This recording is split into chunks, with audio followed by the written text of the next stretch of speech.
All right. Doing another live on the War Room. This should be pretty interesting. All right, let's see if these load up, actually. When you Or it's shop at just ads. Walmart, you get it.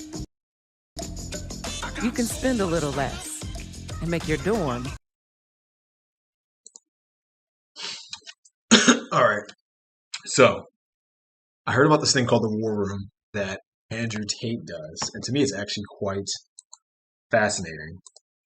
From what I understand, it's sort of a mastermind. And they kind of talk about money, women, um, fitness. They probably talk about a bunch of stuff too. I sense there's a lot of talk about politics. I've seen an interview where he talked about how one could use the war room to get multiple passports, different citizenships, all kinds of stuff. But one of the things I hear about a lot is that it's a cult. And even on my Instagram page, there's like some people that sit there and they DM me because I'll post like an Andrew Tate thing. I actually think the dude's awesome. I think he's got good mentality, good philosophies. Um, Actually, when I first came across him like 2 years ago, I resonated with the message because it's just stuff I've been saying for years since like college, and he was one of the few people that said it. But he said it.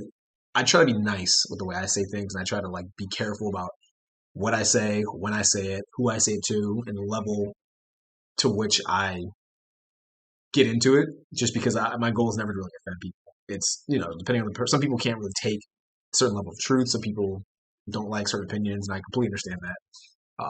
And to be honest, when it comes to like arguing, I don't feel like arguing with people. So I never try to offend people. But Andrew Tate was interesting because he just didn't care.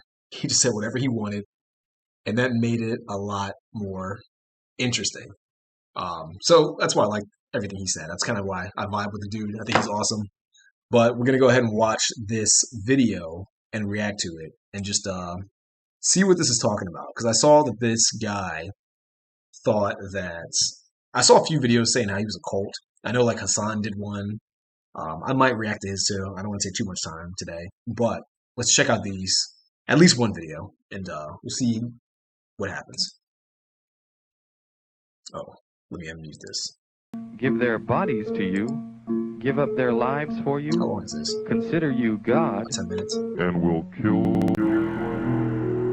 Is Andrew Tate starting a cult? In my previous video, I documented. All right, real quick. I just want to pause real quick. Just because I got into a debate actually before, because I've gotten into a debate with people in real life and with people online about this. And people will say like, oh, this person's doing a cult or this thing is a cult. You shouldn't follow it. And one thing I want to point out is that everything we do as humans, every group, for the most part, every group we're in is tribal to a degree, is a cult to a degree. And when I say that, people are like, no, some things aren't a cult. And I was like, well, what is a cult? A cult is a bunch of people following the same ideology. And usually a cult has certain rules you follow, certain philosophies you agree with. And that's really it. And all these things affect your life. And people will sit there and say like, oh, Scientology's a cult. Why is it a cult? Because it's this way of thinking that these guys subscribe to, and these guys follow a set of rules that only they subscribe to. It's like, well, you could argue that about like Christianity. Christianity has a book in which it's a philosophy that you're supposed to subscribe to, and you're supposed to do certain things. There's certain rituals you're supposed to do. That's what Christianity is. One could say that conservatism or being a liberal is a cult. There's a certain ideology you subscribe to, and there's certain things you do that fall within the guidelines of that philosophy, within the guidelines of that framework, the guidelines of that ideology. I don't really see the difference. So like some people will point to like really over the top like cults, and they'll say like, oh, like the whole what's it called? I think his name's Jim Jones. He took the people to Guyana, I think it was. The people that poison themselves, and they say, that's where the whole like drink the Kool-Aid thing comes from, even though it wasn't Kool-Aid. It was Flavor Aid and some other chemical that they basically forcefully ingested too. That's one of the other things people make it seem like they willfully did it. A lot of those people, to my understanding, from what I read and watched from documentaries, forcefully took the drink and the poison. They didn't willfully do it. So that's I think people get that wrong.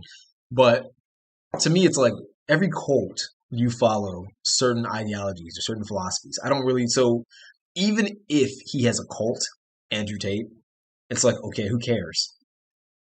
It's a group of people who get together and talk about money, women, like fitness, and maybe politics. How's that any different than like Christianity or Judaism or anything else people follow? And anything can be a cult. That's my thing. Like anything can be a cult. Just because it's a cult doesn't make it inherently bad. It doesn't make it inherently evil. It doesn't make it more or less beneficial than something else. No, veganism is a cult. People who are vegans follow vegans to like the T. They live, eat, and sleep vegan.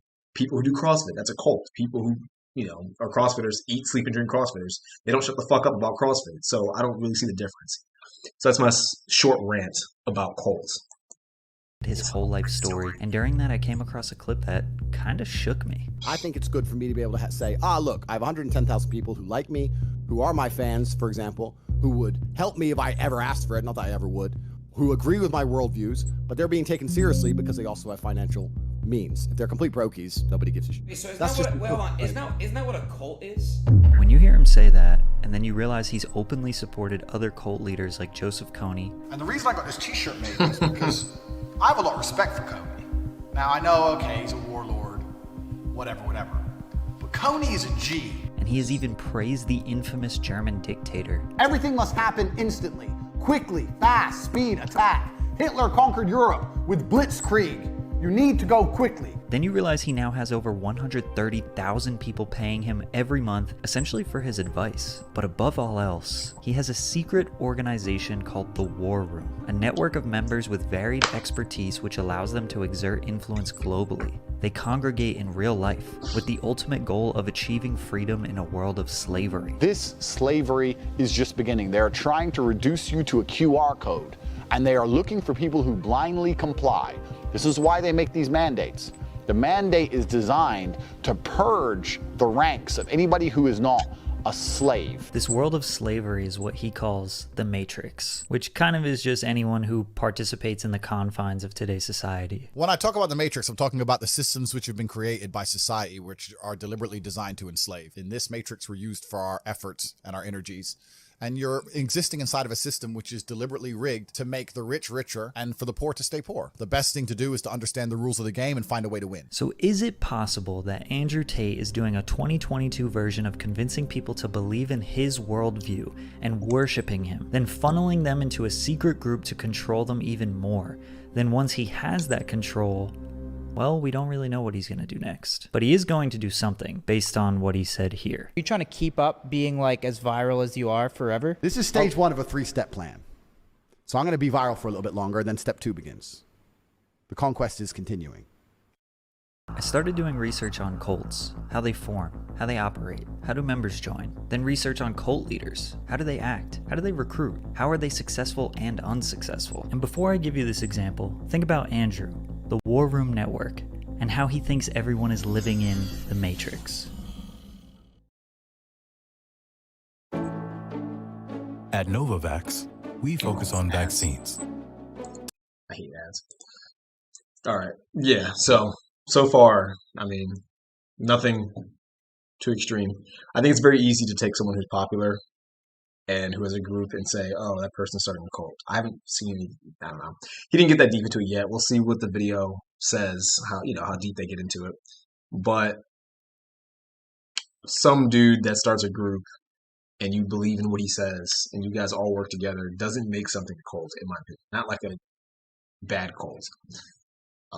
I know I'm a real estate advisor, and there's a very popular, funny actually talking about real estate, there's a very funny, there's a very interesting real estate agent named Ryan Serhant, super popular guy, and he started his own brokerage, and the people that joined under his brokerage, I'm sure were people who knew who he was, liked his ideologies and philosophies, and decided, hey, either I'm already a real estate agent, or I'm interested in being a real estate agent, or at least working for him in some other way. Let me join his brokerage. This is just branding. This is just marketing. Is it a cult? Of course not. Do they subscribe to maybe the same things that he believes in? Would they even be... Some people probably act the way he acts, or at least take on some of his traits.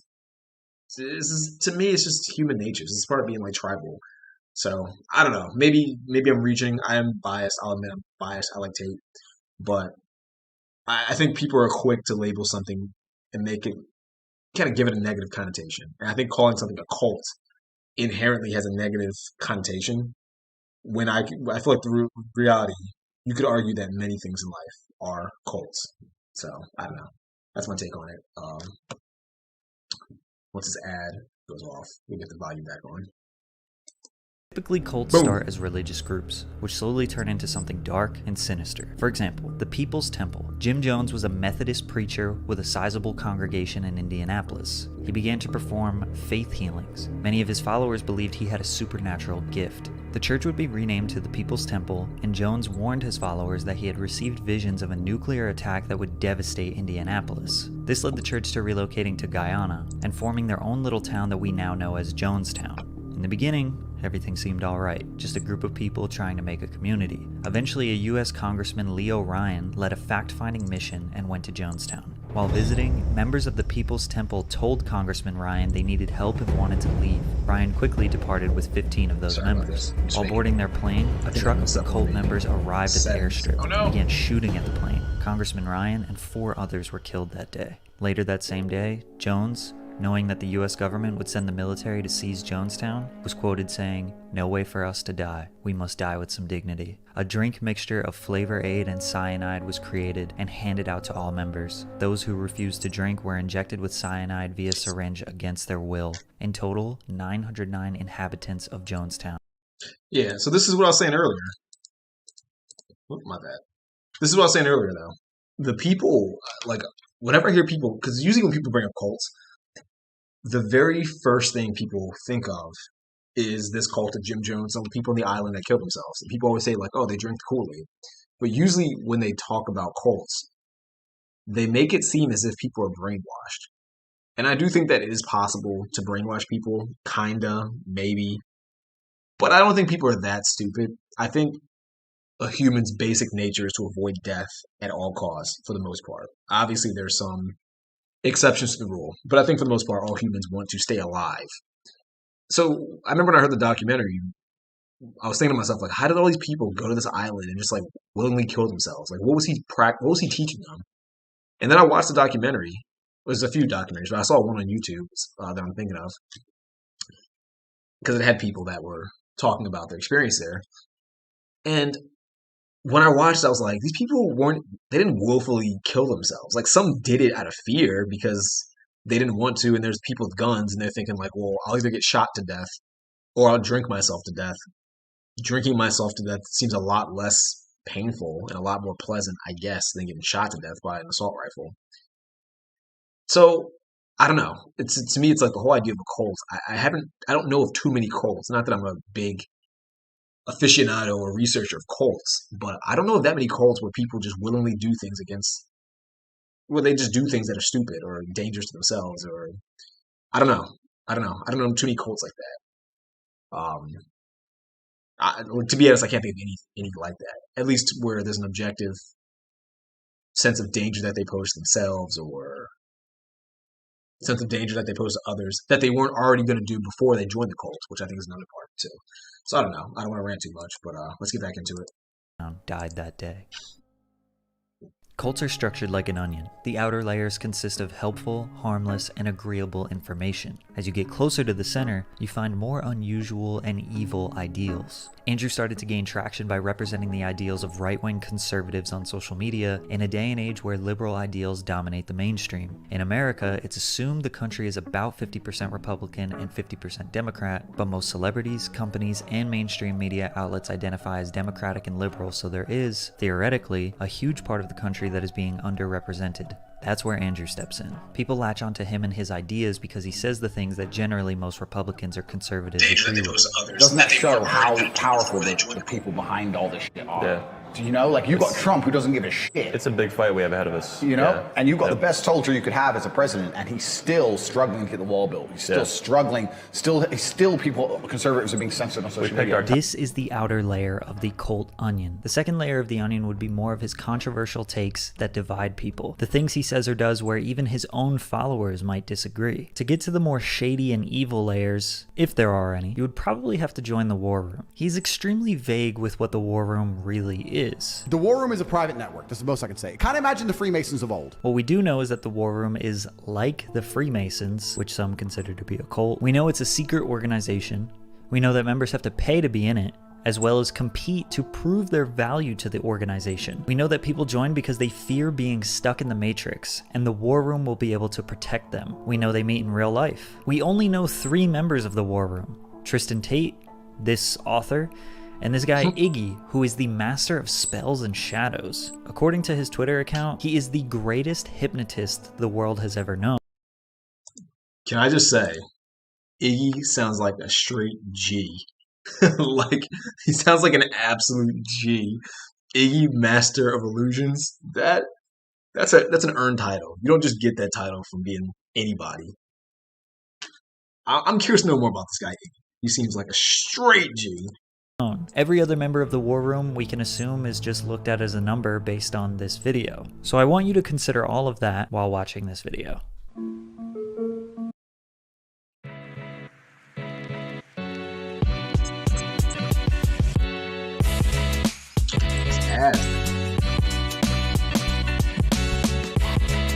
Skip.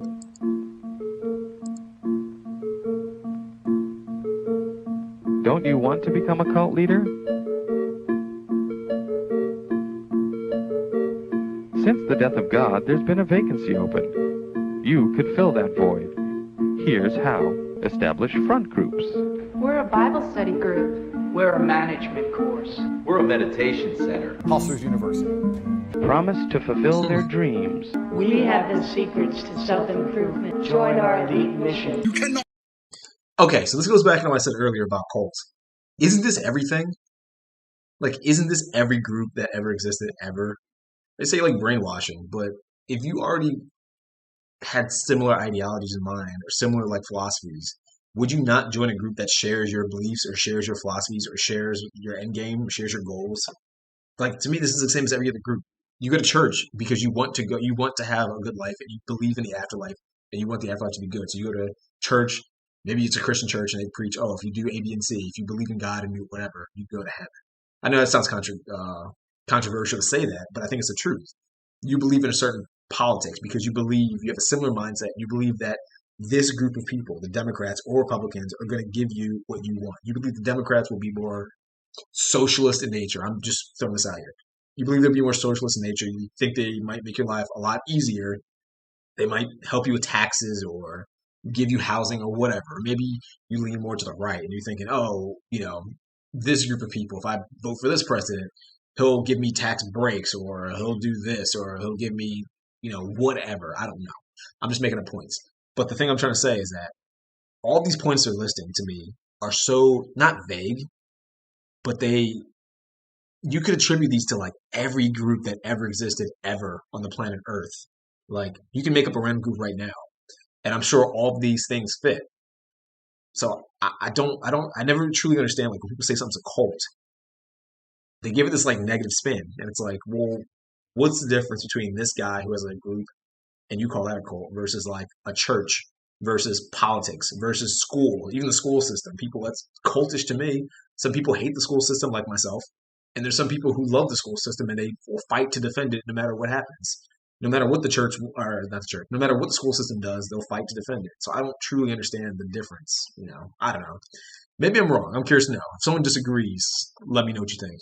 Don't stop me. I'm that guy. You need my help. You have two choices. You either sell your soul to Tate and say, I accept Tate is all-knowing. I will listen to you inside of Hustlers University. Please save me. Offer them something free and get them to feel obliged to give you something in return. Welcome to the Hustlers University 2.0 webinar. Free presentation. Gradually, over time, you'll begin to shape the recruit's behavior by granting or withholding this love and attention.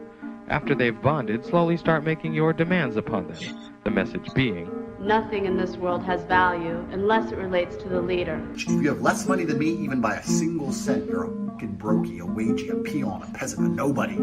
Control their behavior. Come live with us. Wear these clothes. Eat this food. Why drink Coke? Why the... Again, isn't this all groups? Is this not all groups? I don't understand. Like, what's the difference between this and every other group? Is every group not a cult? I mean, the whole like eating and drinking and dressing certain ways.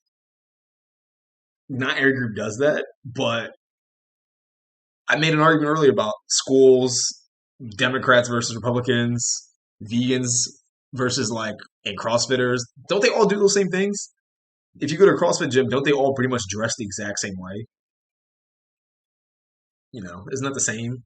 They all believe the same things. They all go to the same place. They all think the same for the most part. You go to school, most schools you have to wear. A lot of schools you have to wear a uniform. That's what's the difference. Like, you all look the same for the most part. You're all wearing the same things. You're all thinking the same things. You have to all do the same things while in school. Is that not a cult? Vegans all literally eat the same thing. They all eat vegan food. They all think the same things.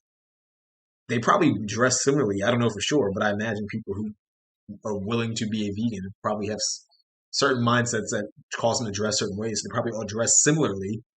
Democrats and Republicans kind of dress a certain way, kinda. One could argue. I feel like one who's a Democrat might literally dress more liberally and might be more prone to get like tons of tattoos, maybe dye their hair, something like that. Maybe. I don't know. Maybe have a lot longer hair. Maybe grow big, super big beards. Maybe. People who are conservative might do the opposite. They might dress literally more conservatively. They might not wear a lot of brands.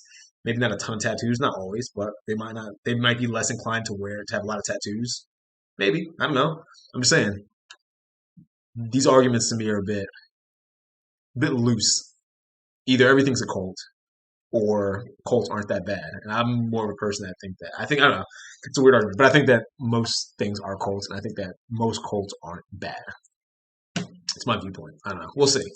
Would you spend £3 on a Coke when you can have an orange juice, a coffee, and a water? One of the most important ways to discover if someone's a dickhead or not is if they wear a smartwatch. But male haircuts are probably the epitome, the top of the mountains of pointless shit men do. I want to be like him. Let me ask you a question. Do you eat salt and pepper? Or do you only eat salt? Prescribe a rigid schedule. You don't have fire blood. You don't wake up to go piss at 3:32 a.m. and go, I'm not going back to sleep because I want to make some fucking money. So you're all lazy. Control their thoughts. Our ideology answers all questions to all problems. If I talk about something, I know exactly what I'm talking about all of the time. There are still idiots out there who go, I don't know if I can trust it. Control their emotions. Induce guilt. And here I am showing you how war room members live their lives. And you're not thinking, I need to get in that room. I don't know what you're thinking. You're probably not thinking at all. And instead, you're going to sit at home, make some excuse for why you're not in the war room, why you're not part of our network. And fear. I think you need to be sitting here panicking at the fact that you don't have enough money. You need to be concerned and worried and sad, and you need to do something about it today. Control information. Keep them from knowing all the workings of the cult. War Room is a private network. That's the most I can say. Kind of imagine the Freemasons of old. The War Room is the most powerful network on the face of the planet today. Tell them that there is a part of their mind they must eliminate in order to find happiness. No one cares about how depressed you are. No one gives a shit. You motherfuckers who aren't happy need to learn to be grateful. Claim authority. It can come from a divine source. Not only am I a better specimen man, I am actually fulfilled with It just sounds like religion. I'm one of God's favorites. Bogus scientific research or special knowledge. I've analyzed the entire Earth and realized all of the world's problems. I'm about to tell you the root cause of every single problem in the world. Make up stories about yourself to boost your importance. I say with 1,000% confidence, I don't know any other motherfucker alive who could have done what I did yesterday. Encourage separation from their family. Insignificant losers. Think about it. Your dad's a bitch, mom's stupid, sister, brother, whoever. Losers. Your aunt, that favorite aunt, dumb as fuck. If they die, nobody would care. Have confessions where people demonize their early lives and only praise their life in the group. So I felt very alone, particularly before I joined the War Room. I always say time and blood. I want to know, do our souls align? I need to find people that believe things that I believe, that want the same things that I want. You need to find a group of people that can support you inside a tribe that's strong enough to have your back all the way around. And that is the number one reason you should make the investment to join the War Room.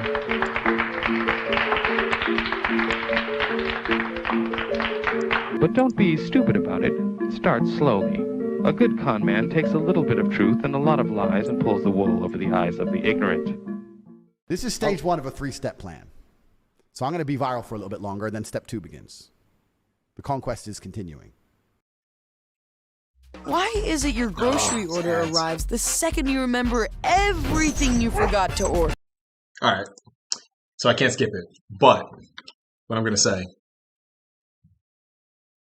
I don't know. Seems like every group. I'm still stuck on my view. Literally seems like every group that ever existed ever. Obviously, there's some things that are gonna be a part of their definition that's not a part of every group ever. But I don't know. I don't know where you got those definitions from, where you got those like specific traits of a cult. Was that the whole video? Oh wow. Yeah, like I said, I don't know. I think in general, um, every group for the most part is a cult, but I think there are certain groups that are certainly more cult-like than others. I think anything where there's an extreme ideology is, in my viewpoint, a cult. But I do believe that some cults are beneficial and some cults aren't beneficial. I'll give you another example. One of the things, and I think technically Andrew Tate's part of it, is this whole like red pill movement versus like blue pill. And I know there's like 1,000 other pills. I don't know the other pills. But as far as like the whole red pill versus blue pill, both of those are kind of in a way cult. I think the red pill actually claims themselves to be red pill and everyone else is kind of blue pill, kind of, if I understand correctly. But still, red pill's a cult. It's an ideology that a group of people subscribe to and they do what that ideology suggests. It's a cult. They usually have leaders in that group that they look up to. It's a cult. You know, maybe they have certain materials that they read. I know in the red pill, a lot of people like The Rational Male by Rollo Tomasi. Cult. But is the cult bad? I would say it's overall. I know to me there's things about it that's not great. There's some things that aren't healthy in my opinion for men, and for women too. But I would say as a whole, I would say overall it's a net positive. At least it gets people thinking. And I think anything that encourages people to think is better than the opposite. So, I don't know. I stand by my argument. I think any cult can be good or bad. I think the idea of a cult inherently being bad is untrue. So hopefully I don't know. Hopefully that makes sense. Podcasts on YouTube. I've seen a lot of really good commentary videos talking about these insanely misogynistic podcasts where the hosts, under the ruse of giving dating advice for men, will basically just insult women for an hour straight. Guys, here at the Fit Wolf. All right. Also, before he gets into it, I do think that there are a lot of podcasts where it's a podcast for men and they have women on and they do seem to kind of just roast the girls and just like insult them. I don't like that too much. One, because I know it makes for good entertainment, but I don't think it's productive. I think in the long run, if you want to educate people, the worst way to educate people, to me, and the worst way to get people to listen to you is to insult them. I think for some people that works well, and I think for some people that actually could be necessary because people might not listen unless you insult them and like trigger them in some way to the point where they hate you so much that they're forced to listen or they're more inclined to listen. But in general, I don't think insulting people is a good way to really get a point across to them. I think the moment you insult people, you kind of shut off you get them to close their ears to whatever point you're trying to make, and they close their brain off to you. And their goal no longer is to actually listen and to get something out of the discussion. Their goal is to simply win. And they win by just trying to usually make emotional arguments. And if the emotional arguments don't work, then they go for ad hominem attacks, where they just attack you as a person, or they attack your character, which is unproductive. And to me, it's a waste of time. So I will agree with this guy. Before the video begins, I will agree that I don't think the podcast where they bring girls on to just basically shit on them or make them look stupid, I don't think it's good. Now, I will say, I'm kind of ranting, but before I get into the video, I will say that sometimes some of these podcasts, they bring on some of these girls and they don't do themselves any justice. Like, they just say dumb stuff. So obviously, if you bring on a girl for a discussion, she says dumb stuff on her own accord, and you're not trying to make her look dumb, but she just happens to sound dumb because maybe she is dumb, that's on her. But I think if you bring girls on a show, or bring anyone on a show, with the sole intent to make them look stupid, I think to me that's an L. I think you're taking an L for doing that. Wolf podcast, we know that the dating game is tough these days, you know? Men don't know what women want and are finding it harder and harder to find a good girl to settle down with. So tip number 1 to finding a good girl is invent a time machine. Invent a time machine and go back to the 1750s, because that's the only way you're gonna find a decent woman. Because every woman nowadays is a thought. That's right.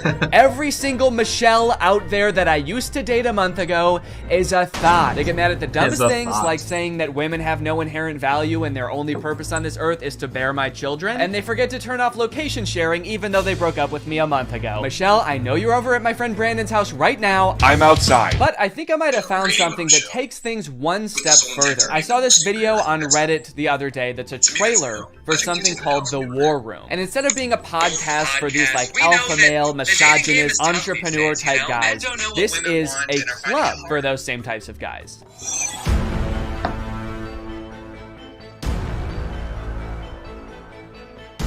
After I joined the War Room, that was the year I made $100,000. On the surface, this kind of just seems like a trailer for a club where you get to hang out with a bunch of bald guys and smoke cigars and talk about business and making money. 1 year ago, I did not even have a business. I didn't make money. What's wrong with cigars? What's wrong with smoking a few cigars? What's wrong with being bald? There's nothing wrong with that. Stop roasting people's hair. Now I make 5 figures every month. I didn't have a business. I didn't make money. I didn't even want to start a business before I was forced to join the War Room at gunpoint a year ago. But now, I have a business where I'm selling fitness products to all of my friends. And if I get them to sign up too, and their friends to sign up too, and their friends to sign up too, I could be making minimum wage. But if you watch a little bit longer and you look a little bit closer, there's more here than meets the eye. For example, quotes like these. Making money is easy. You just take it from somebody. Doesn't sound like making money. I mean, technically, he's not wrong, right? Like, you can't make money from like the sky yourself as an individual human. You got to take it from somebody else, right? So I mean, he's not wrong. I think the word "take" sounds aggressive in nature, where maybe persuade to exchange might be the better way to put it. But whether you take it or persuade someone to exchange it with you, it's going from one hand to the other, I guess, is the point that he's making. I don't know. I'm trying to defend it. That just sounds like stealing. In the War Room, you learn how to be James Bond, where you can just pick up any weapon and use it. I'm sorry, I think I'm struggling to see the connection between business and knowing how to use any weapon. Is the War Room an actual militia? I was just assuming the war in War Room was just for branding because men like violence, but now I'm kind of scared. It keeps cutting back and forth to like shots of them shooting guns. I'm a little worried about making this video, honestly. Usually when I make commentary videos, the biggest thing I have to worry about is getting a copyright strike, but now I'm worried about getting a drone strike. A lot of times, like, the alpha male types will use metaphors like talking about how. Also, this is super random, but there's something real meta about this right now. Like, I'm watching this video. I'm watching a video of a guy watching a video commenting on another video. I don't know. That just blew my mind.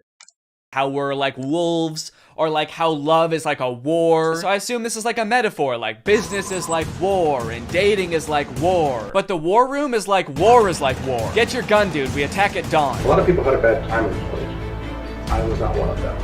And I credit a lot of that. Did that guy just shoot fire out of his hands? What does that have to do with any of the skills you learn in this club? I didn't know anything about business before I joined the War Room, but I've been a member for 5 months and now I'm a wizard. How does being...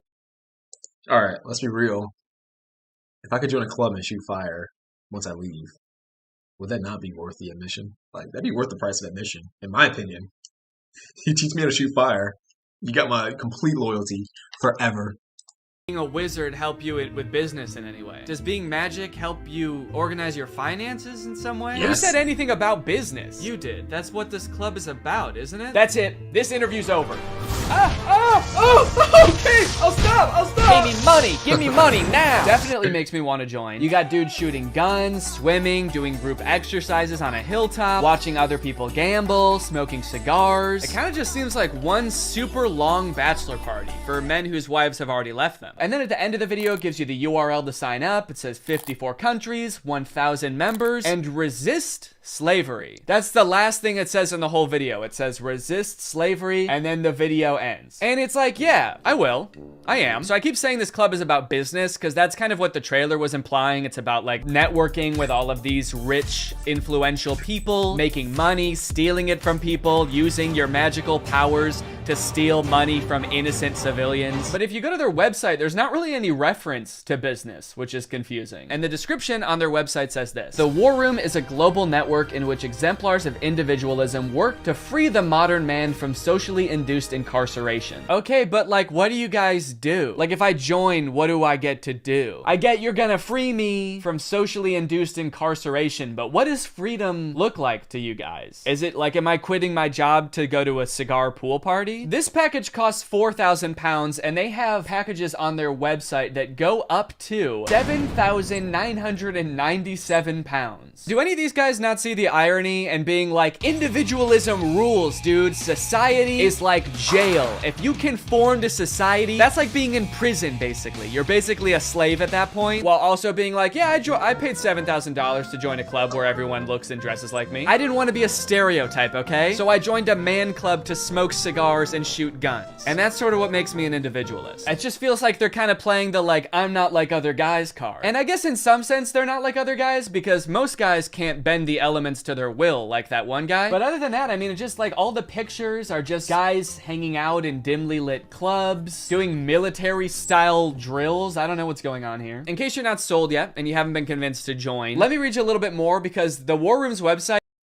All right, so I just want to pause real quick, just because he was kind of making fun about the whole idea that they're selling a network, basically. And again, I could be biased. I know I'm biased, but I don't think it's bad to pay to be around a group of people who are doing cool shit with their lives or who are like really trying to kill life. I don't see the issue with that. I remember actually a few years ago, I told my dad, I was sitting there talking to my dad, and I was like, because at the time I was going like all these different seminars, and they're all free, and all the free ones were garbage. They all sucked, and it was always some dude trying to like sell something. And like if it's a free networking event, it just sucks because everyone's trying to sell you on stuff. They're just giving out their business card. They're not really trying to connect. They're not really talking about anything interesting or useful. They're not trying to help. They're just trying to like take. So it sucks. And then if you go to like certain events where it's free, it's just some dude trying to sell. He's just trying to sell you always. And he or she never gives like any good information. They give like the bare minimum, like surface level stuff. They get you like motivated and get you excited, but it doesn't teach you anything. So you walk away like wasting time. And I remember telling my dad, I was like, I think the only way to truly meet cool people, like meet people who are like really on their grind, really trying to like get stuff done, and the only way to like find a seminar or find like some kind of workshop where you can actually learn something. I shouldn't say the only one, but one of the only ones is to pay for it. And my reasoning was that the kind of person that is willing to pay for a networking event, or the kind of person that's willing to pay for a seminar or a workshop or some kind of class, is the kind of person that'll take it seriously, and they're there to actually learn something and get something out of it. So I don't know. I think that attracts certain amount of people. I think when you attract certain amount of people, the standards of what you're willing to get go up. If you go to a free workshop, the person there is like, well, I'm not getting paid, so why am I going to put out solid information? Usually, I'm not saying always. I'm sure there are great free workshops out there, great free networking events. I get it. But the point I'm making is that I think in general, whenever things are free, it tends to be often lower quality or lower value. It's hard to find free stuff that's good. That's like genuinely objectively good. So I don't know. I feel like if you have a networking event or networking group and it's $4,000 to get in, to me it's like, well, only the most biggest badasses are probably going to join because it's $4,000. Most people are going to get scared even at like 500, a couple hundred. 4,000, you're not going in and being lazy because you're not going to waste $4,000. Like if you're the kind of person who's rich, even if you could afford $4,000, you probably understand the value of money better, so you're not going to waste it. And if you're the kind of person who doesn't have much money and you manage to like save up 4,000 or it's your last 4,000 or whatever, you're almost certainly not going to waste it because that's all you had in the first place. So I don't know. I don't see anything wrong with paying to be around people or paying for workshops or classes. I think that's probably the best way to go about it. It uses like every cliche pickup artist tactic to try to get you to join this club. We got the classic negging. What can you bring to the war room? Truthfully, very little.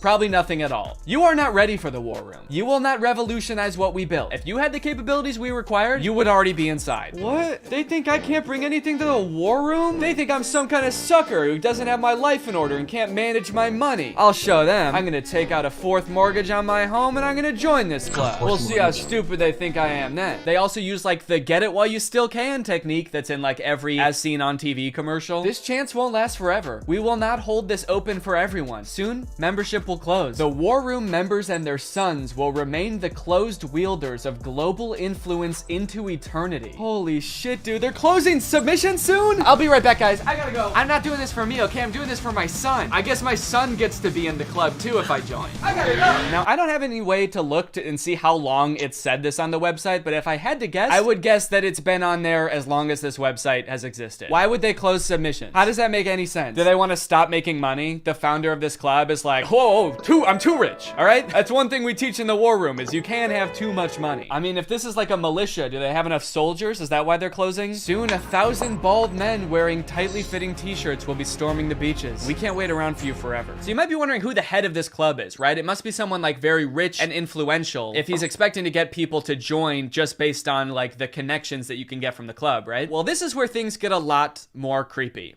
And also not monetizable. This is the part that is the reason this video probably doesn't have ads on it. My name is Andrew Tate. I'm a retired 4-time world champion kickboxer who is now a multimillionaire, and I'm the most competent person on the entire planet to teach you about male-female interactions. How did I become rich?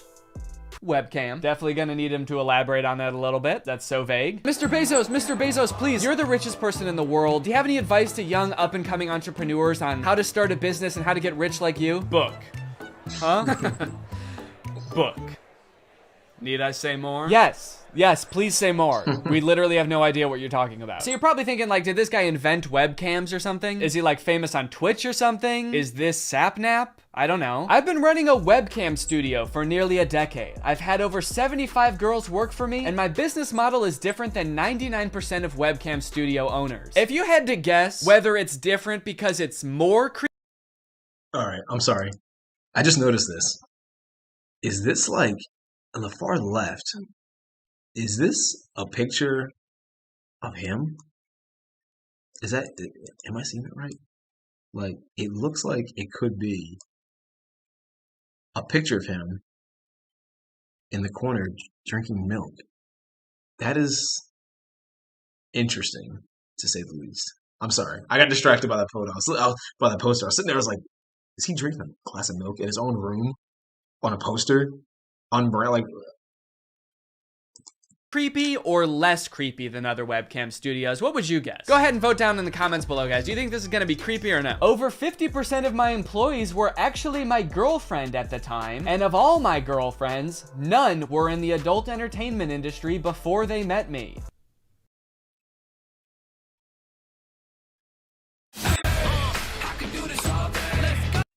I hate these ads so much.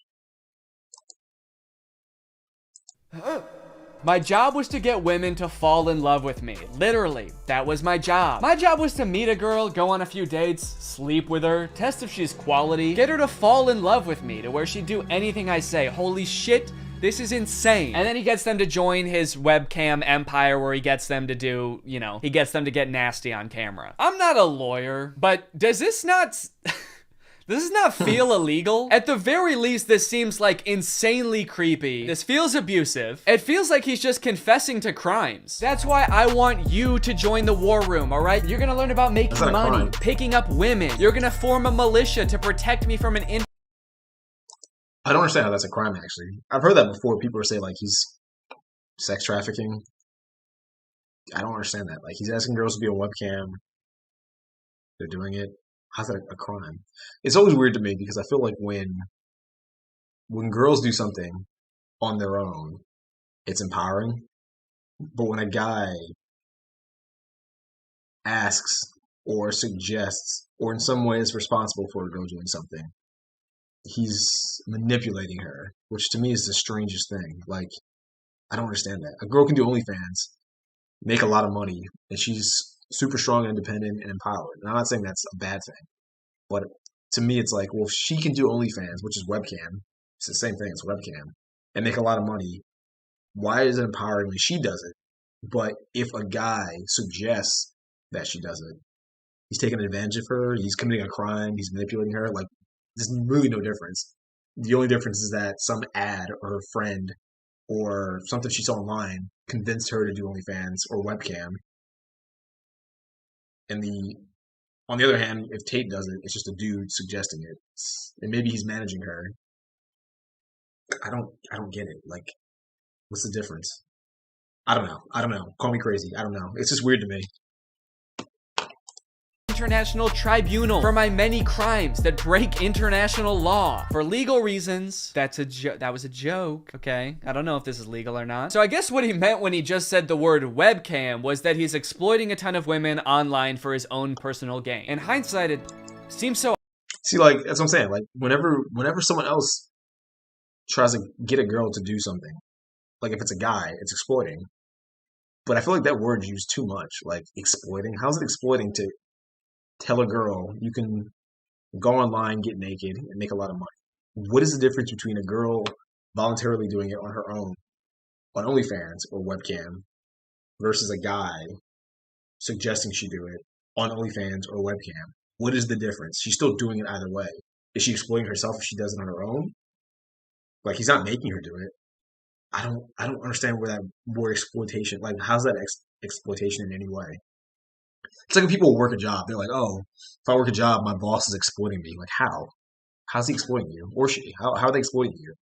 Is it not just, like, if you work a job, you're doing something that produces X amount of money, you've agreed to do it, they're taking a percentage because they are doing a certain amount of work that you're not doing. They're adding value in some way, you're adding value in some way, and you're getting money, hopefully in proportion to what value you're bringing. Now, obviously, some people might not make a lot of money because either they're not adding that much value or the boss is screwing them over. But still an agreement. You can always leave. So I don't like that. I don't understand that word exploiting. Like, I think that word's thrown around too much.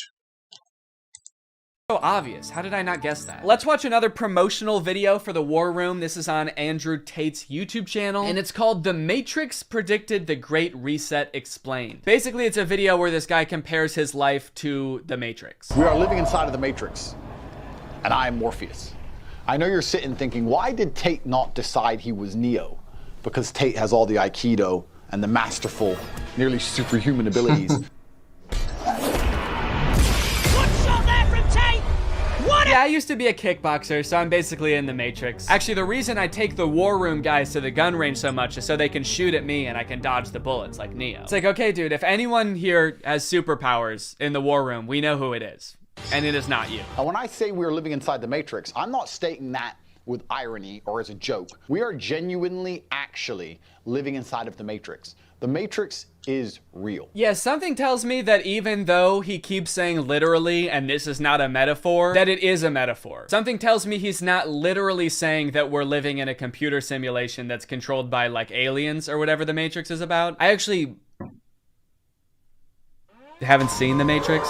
I think that's what it's about. Something tells me that's not the point that this guy is making, even though he keeps saying literally. In the description of this video, it says, stage 1 fighting against the Matrix is to become rich. Learn how here. I'm sorry, that's the first step? You know it's gonna be an unhelpful article when step 1 is become rich? Like, step 1 is something that takes years, and some people will never do it. Also, again, I haven't seen The Matrix, but I'm fairly certain that was not the first step in breaking out. I don't think Morpheus was like, listen, machines are trapping humans and using them as batteries in their simulation, and the only way we can break out is by setting up a dropshipping business and investing in Ethereum. Ethereum's actually great because you can verify smart contracts. It's actually the best crypto out there. Imagine if this dude is right and we really are living in the Matrix. Like, what does being free look like? When life's expenses get too big, Best Egg could help. Ugh, these ads. Oh my god. I did it. I'm free. I made it out. Alright. Hey guys, we got another one. Alright, welcome to the club, buddy. Hell yeah, congratulations, man. Yep, you finally made it out of the simulation. Wow, thank you guys so much. Where's everybody else at?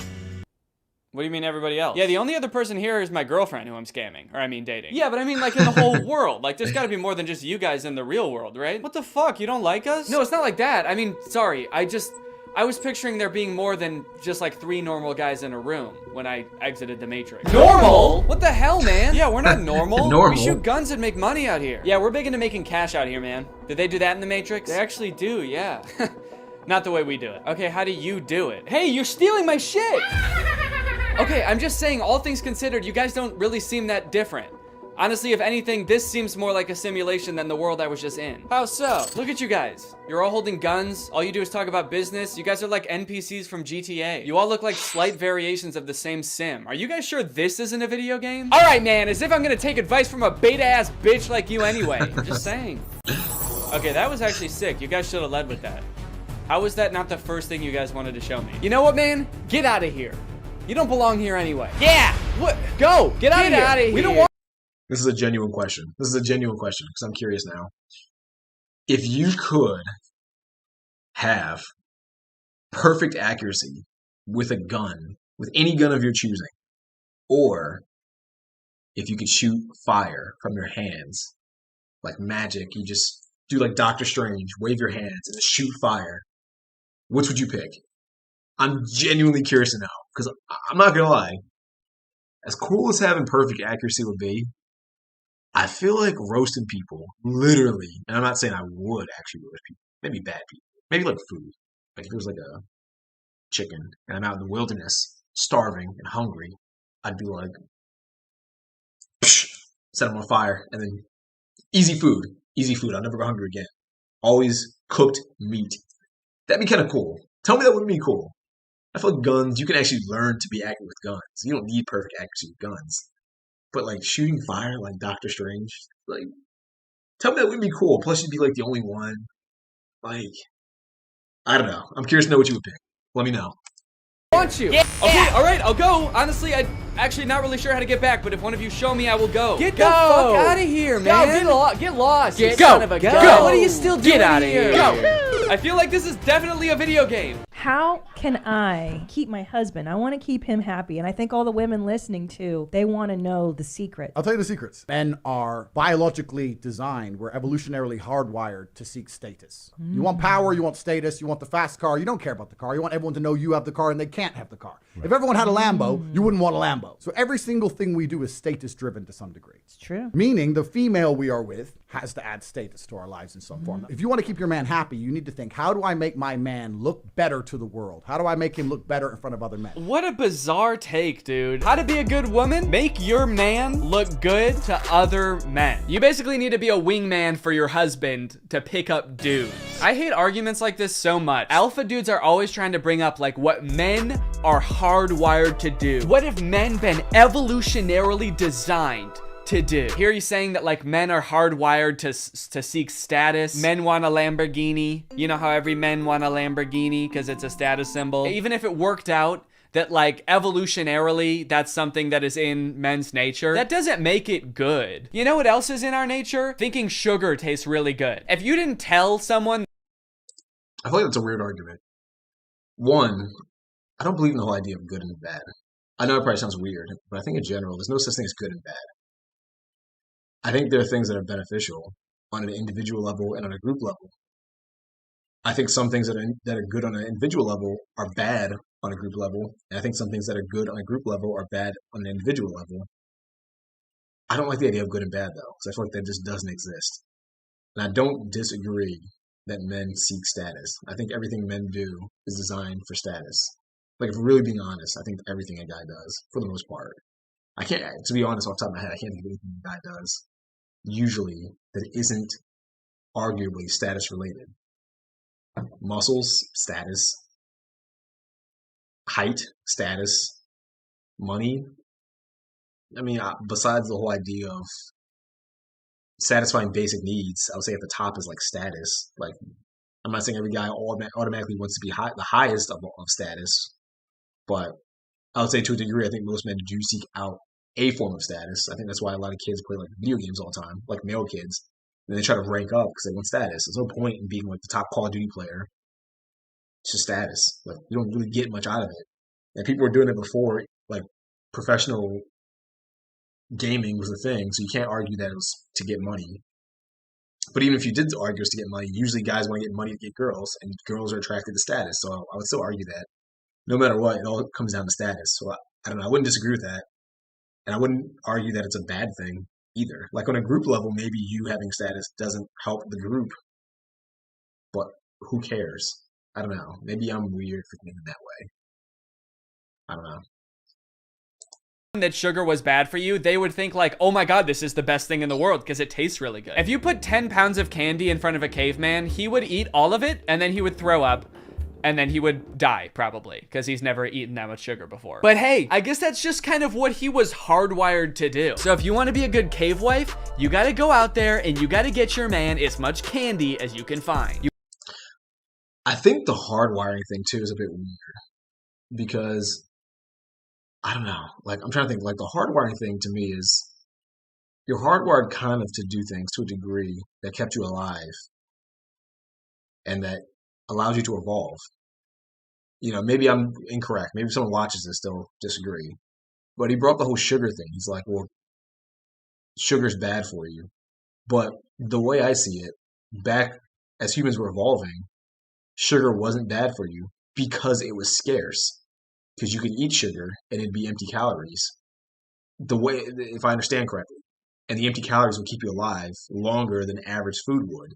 So really, sugar is good for you. But in the modern day, in the modern world, you can produce sugary foods in excess, so it's no longer scarce. So it's just something that we as humans made into a bad thing. It was never actually bad. We made it bad, but I would argue that that's not to say that your wiring is bad or anything like that. I think as humans evolved, we made things that fucked up our hardwiring and made our hardwiring work against us. It's like if a man wants to have sex with a lot of women, that's hardwiring. That's what he's designed to do because people would die. Babies would die. You know, it's easy for one guy to sleep with a bunch of girls. It's easier for him to do that than it is for one girl to sleep with a bunch of guys. I said that wrong. But the point I'm making is that a guy would probably have to sleep with a lot of girls to have offspring that lived. It didn't really work the other way around. And I feel like hardwiring still kind of shows that to a degree. But I think nowadays we've created things like porn, which are designed to use our hardwiring against us. I don't know. That's the way I see it. I don't know if I explained that well, but that's the way I see it. You want to go to the store and buy him one of those lollipops that's as big as his head that he always wanted when he was a kid, but his mom would never let him have. And that's the only way to keep men happy, all right? These alpha male type guys are always trying to sound like scientific. Like this is the science-backed way to attract a mate. And this is the evolutionary way that relationships are supposed to be. But I feel like if they were being honest, they would recognize that there's a difference between what humans like naturally are inclined to do and what is healthy and what is sustainable. You know what else increases your status? Murder. Can't be anyone higher up on the high. See, like, I don't know. This is a weird argument to me because I think that's false. Murder doesn't increase your status. I feel like murder would actually hurt your status. If you're in a group of people, evolutionary speaking, you're the one who's killing other people in your group. Maybe murder amongst other groups is fine, but murder in your own group is awful. That's like being a psychopath almost. Like, if you're in your group killing people, no one's going to like that. That doesn't increase status. That's going to get you exiled and killed. Or killed. Probably killed before you get exiled because you're going to be seen as dangerous. So I don't know. Maybe I'm one of those people who are trying to be like scientific about it. But the whole like natural thing, I think he's confusing what's natural to humans versus what's artificially created to take advantage of what humans are inclined to like. Like he brought a lollipop. That's not natural. That's man-made. There's no lollipops in nature. You can't go into a forest and find lollipops growing from trees. But sugarcane does exist. in nature, and you can find things in nature that are sweet. So I don't know. Maybe I'm crazy. I don't know. Hierarchy if they're all dead, right? It's weird, I don't see any of them advocating that, but it's the same primal instinct that they're talking about, so why don't they? To prove what a sick and cool life. Well, okay, so this goes literally to what I'm just talking about. Like, if you were big and strong and you murdered animals for your tribe, like if you can kill a lion or be the leader who can take down a lion or take down some big animal and use its food, or if you were the one who could defend your tribe from other attacking tribes and kill them, then you would be high status. But that's kind of the same in humans now. Like if you're a soldier in like war and you're like some hero that went out and you did some epic, I don't know, you're like a vet that did something epic and you survived and were a hero. I think people would see you as a hero. They'd see you as a hero. They'd give you high status because you defended your group from an enemy. But if you're a mass shooter in your own country, you're not seen as high status. If you hurt your own tribe, you're low status. If you hurt other tribes, you're high status. To me, it hasn't really changed at all. So I don't know. I think his argument's a bit flawed. Lifestyle this guy has. Here is a video that he posted on Christmas while apparently alone in a hotel room.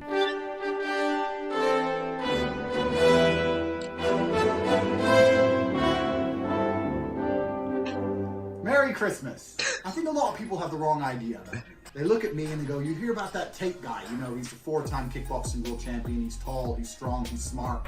He's fucking gorgeous. That's the wrong idea? People have the wrong idea about me. He's smart, he's rich, he's tall, he's funny. When in actuality, I am short, rude, and poor. Anyway, yeah, that's the war room. I feel like this video took a lot of twists and turns, but as I kept clicking on different links on this dude's website, I just kept getting more and more shocked at what I was finding. So hopefully this was an entertaining video. I was considering purchasing like a war room membership as part of a follow-up video, but I honestly do not feel good about putting any money in this guy's pockets. I'm honestly a little bit worried that if I paid this guy 7,000 pounds, it would go towards like more guns or like a prison cell for his employees. But anyway, I hope you guys enjoyed this video, and now it's time to talk about our sponsor. Guys, you know what you're probably...